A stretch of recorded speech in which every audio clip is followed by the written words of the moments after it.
Hey, what's good, YouTube? Mike here, and today's going to be a little bit different.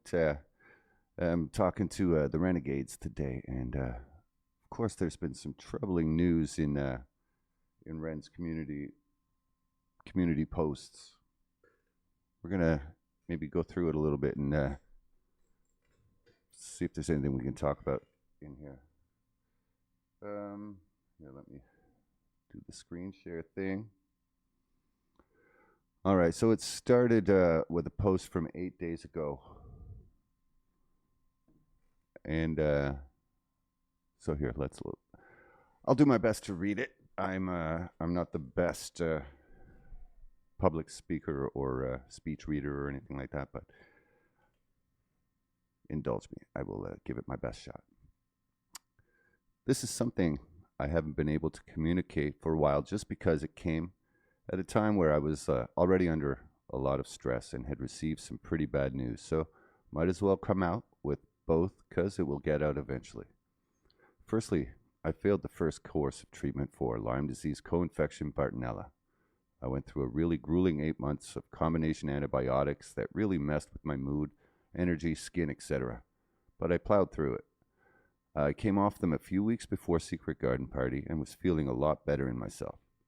Then found my health slipping again and was confused as to why, wondering if it was just burnout from pushing myself too hard after a year and a half of very different kind of lifestyle, treating my own immunity and brain damage in Canada. Before I'd left, I'd done a series of blood tests, which I got the results of a couple of weeks after the Secret Garden Party, which showed I was still testing positive, which sadly means an even more intensive treatment and going back to Canada at the end of October. This is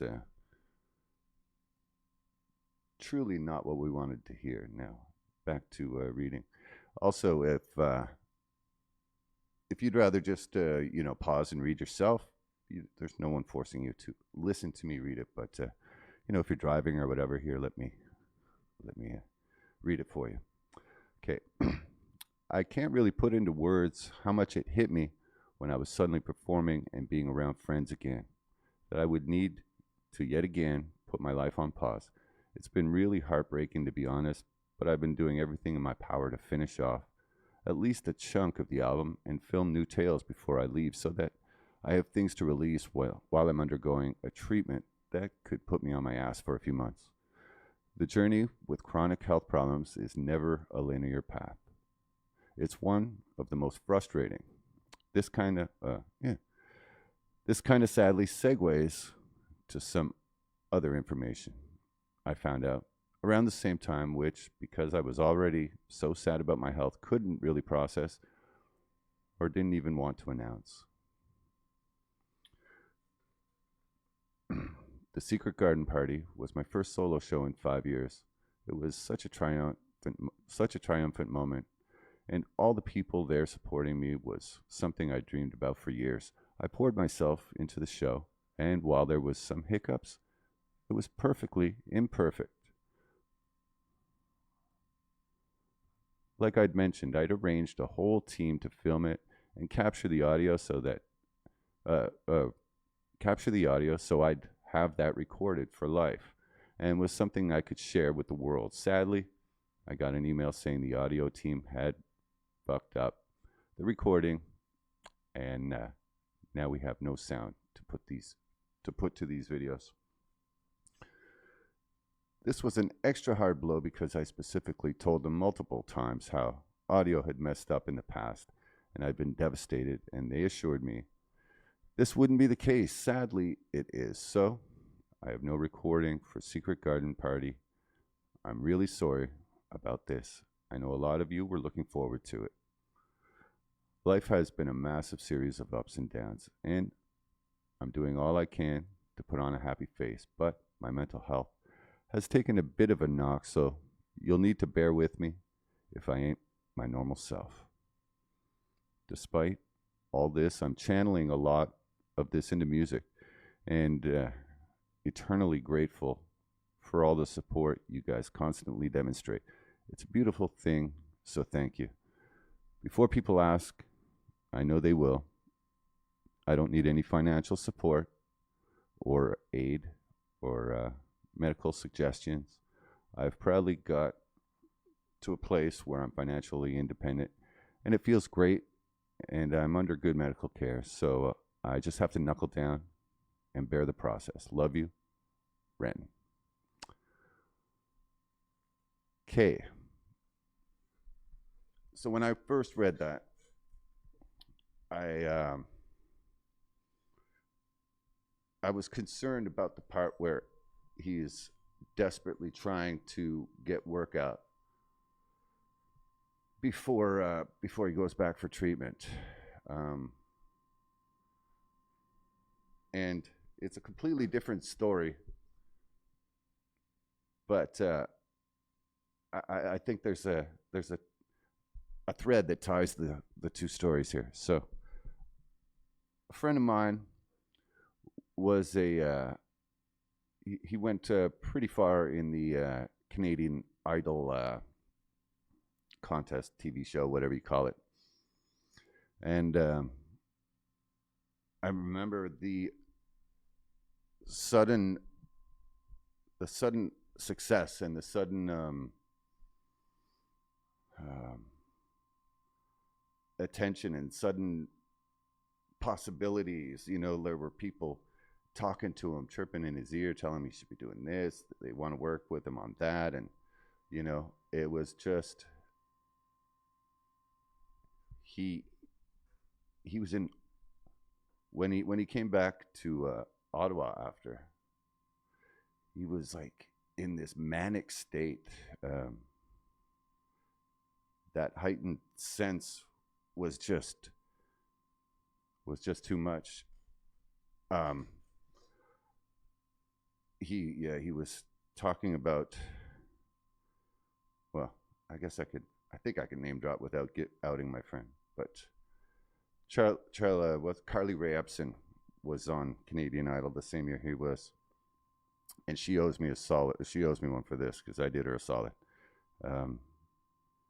He came home when he got eliminated. He came home, grabbed his grandma's wedding ring or something like that. He asked me to drive him somewhere to pick up some weed, and so I gave him a ride, and that's where I saw him in this kind of state. So he was going to ask Carly Rae Jepsen to marry him because he thought they had a connection, you know, while they were hanging out during Canadian Idol. So all that to say, I feel like Ren trying to tie up loose ends and finish things before he has to go back to treatment, and the way he's wording things, I can't point to anything specific, but I get that manic energy. Okay. All right, next post was 6 days ago. Symptoms have been rushing back in a big way recently. Sad face. Telling myself it's temporary and reminding myself of the ebb and flow, but it sucks to be in it.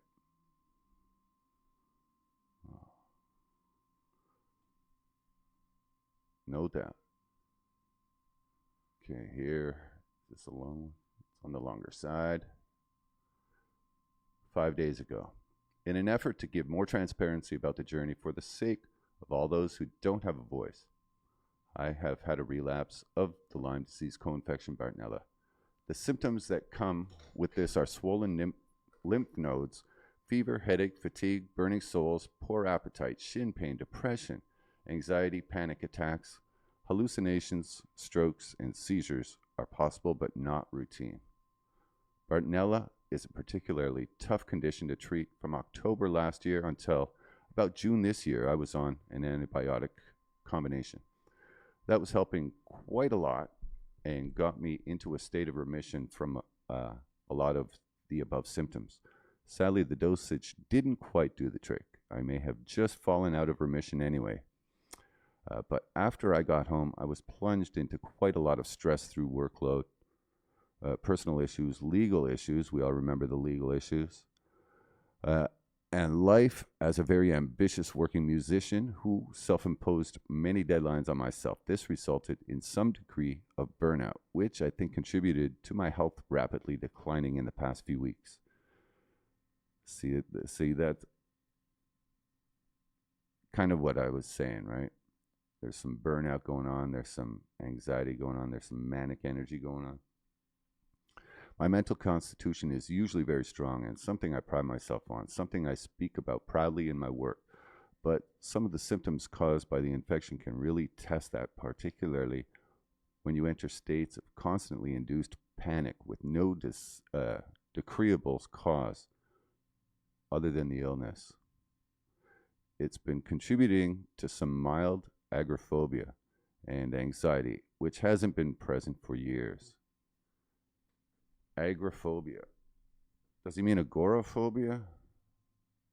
I'm not sure what agoraphobia is. What is agoraphobia? Well, if you answer the first one to answer the question concisely, I will pin your comment. I've been long planning a new series of tales. This one, called Vincent's Tale, partly inspired by the incredible painter Vincent van Gogh, of course. Okay, so this is all well and good. I'm not going to read every line here. I've been wanting to finish this before I jump into the next round of treatment, which I know will for a while at least, until I adjust, put me on my ass. So even the way he's writing, like the order he's writing things in is a little manic. Like, I feel like his writings are usually a little easier to read out loud. The reality of my condition is that every day I get up to the microphone, some days my voice doesn't come out properly or the stamina isn't there. So I have to put it down for that day. Some days, because of the way this condition is affecting my mental health, the voice is there, but the self-doubt makes me delete it. But I'm so determined to finish it. This weekend, I'll be filming my performance of it regardless. If I need to overdub the vocals at a time, when I am stronger, I will. I know some people will say, forget work and rest. The most important thing right now is health. Yeah, especially that's a foreshadowing, I guess, of the most recent news.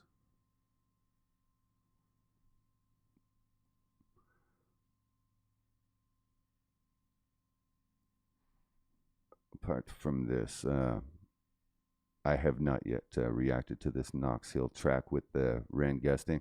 I've been absent for about a week or so, so I apologize to anyone who's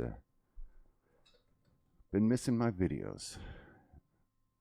All right, so here is the latest update from yesterday. During his last video shoot, Ren ended up in A&E due to problems with his autoimmunity. His accounts will be temporarily managed by his team of friends while he is resting and in recovery. So, it sounds like there was a collapse situation. Sounds like he's on the edge. He's on the edge. I know he imposes a lot on himself, you know, and I could see why. You've got over 1 million new fans. You don't want to let them down, but you got to take care of you, Ren. Got to take care of you. We can wait, you know? You've got such a great body of work already. Just sit on that for a little while. Take a little break. Get good. Come back. What do you guys think? You got a theory? It's quite sad. I hope this story has a happy ending. All right. Peace out. Drop a yo down in the comments if you made it all the way to the end. We'll see you guys on the next one.